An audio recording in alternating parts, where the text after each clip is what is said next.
और मुझे लगता है कि जिस तरह से हमारे मौसम विभाग वाले और उन्होंने प्रेडिक्ट किया था कि, और इसका कहीं अंदेशा भी था, आप देख रहे हैं कि जितनी भी हिली टेरेन स्टेट हैं, उत्तराखंड से फिर हिमाचल में आप देख रहे हैं, और आप जम्मू कश्मीर में भी ये जो त्रासदी आई है, तो एक बहुत बड़ा डिज़ास्टर हुआ है। उसमें मैं ये कहूँगा कि माता वैष्णो देवी के जो वहाँ पे इस किस्म का इंसिडेंट हुआ, उसमें हमारी जानी नुकसान भी हुआ, जो श्रद्धालु बाहर से एक श्रद्धा लेकर आए थे।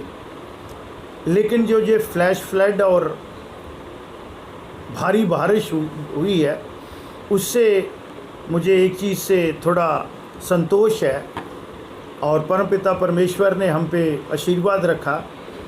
खासकर मेरी कॉन्स्टिट्यूंसी में अगर आप देखेंगे, सबसे ज़्यादा जम्मू नॉर्थ में नुकसान हुआ है। आप लोगों तो 4 दिन से हर गली कूचे में गए हैं,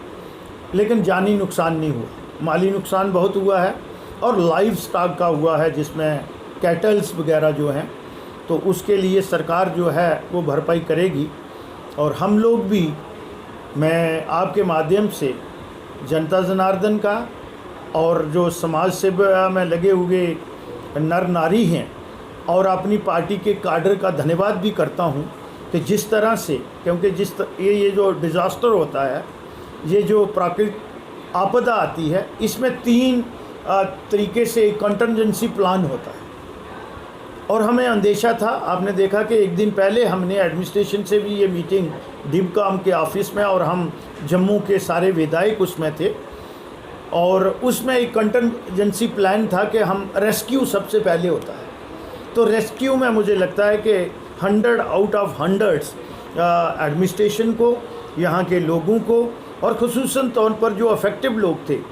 उनको ये श्रेय जाता है कि उन्होंने बाकी चीज़ों की परवाह नहीं करते हुए अपनी जान को जो है वो प्राथमिकता दी है। उसके लिए मैं उनका धन्यवाद भी करता हूँ। और जहाँ तक इंफ्रास्ट्रक्चर का बात है, बिजली और पीने का पानी, ये 2 एसेंशियल आइटम्स हैं। इनके इंफ्रास्ट्रक्चर्स को, जो हमारा ढांचा है, उसको काफ़ी नुकसान हुआ है। और इसी तरीके से अगर डाउन लाइन में आप देखेंगे तो फ्रेश कटिंग बहुत हुई है, साइल एरोजन बहुत हुआ है, गलियाँ नालियाँ और सड़कें तो तबाह हुई हैं, लोगों की फसलें भी तबाह हुई हैं।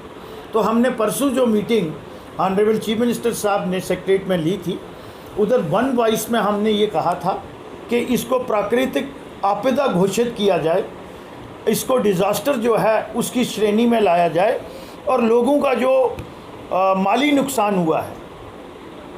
जान की भरपाई तो नहीं कर सकते, लेकिन कहीं ना कहीं संवेदना प्रकट करते हुए उसका भी कुछ करना पड़ेगा। लेकिन जो माली नुकसान हुआ है, उस नुकसान को हम किस तरह से भरपाई कर सकते हैं, उसके लिए। और इमीडिएटली चीफ मिनिस्टर ने उसी दिन 10-10 करोड़ रुपया SDRF से जो है, और डाउन दी लाइन हायरार्की जो थी, PHE विभाग था, बिजली के विभाग के हेड ऑफ द डिपार्टमेंट थे, कमिश्नर भी वहाँ पे थे, और म्यूनसिपल कॉरपोरेशन जम्मू, मैं उनके अधिकारी और कर्मचारियों का भी धन्यवाद करता हूँ। और मुझे लगता है कि उन सबको वहाँ से निर्देश भी गए, और वो पहले भी काम कर रहे थे, उसको अब एक्सपीडाइट किया है।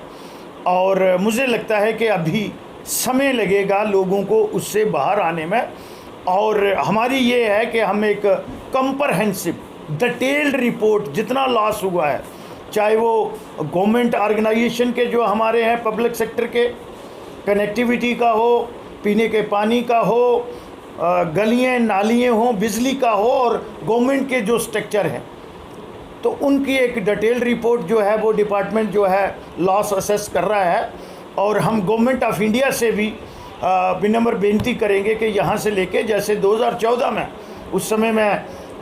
इस विभाग का जो है PHE इरिगेशन फ्लड कंट्रोल का मंत्री था, तो 800 करोड़ रुपए का बजट, एक कंपनसेशन ग्रांट जो थी, 1 टाइम एक पैकेज दिया था। तो मुझे लगता है कि उससे भी बड़ी आपदा,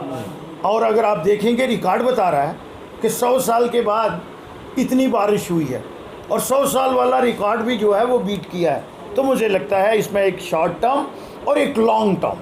शॉर्ट टर्म है इन लोगों को रिहैबिलिटेट करना, लॉन्ग टर्म है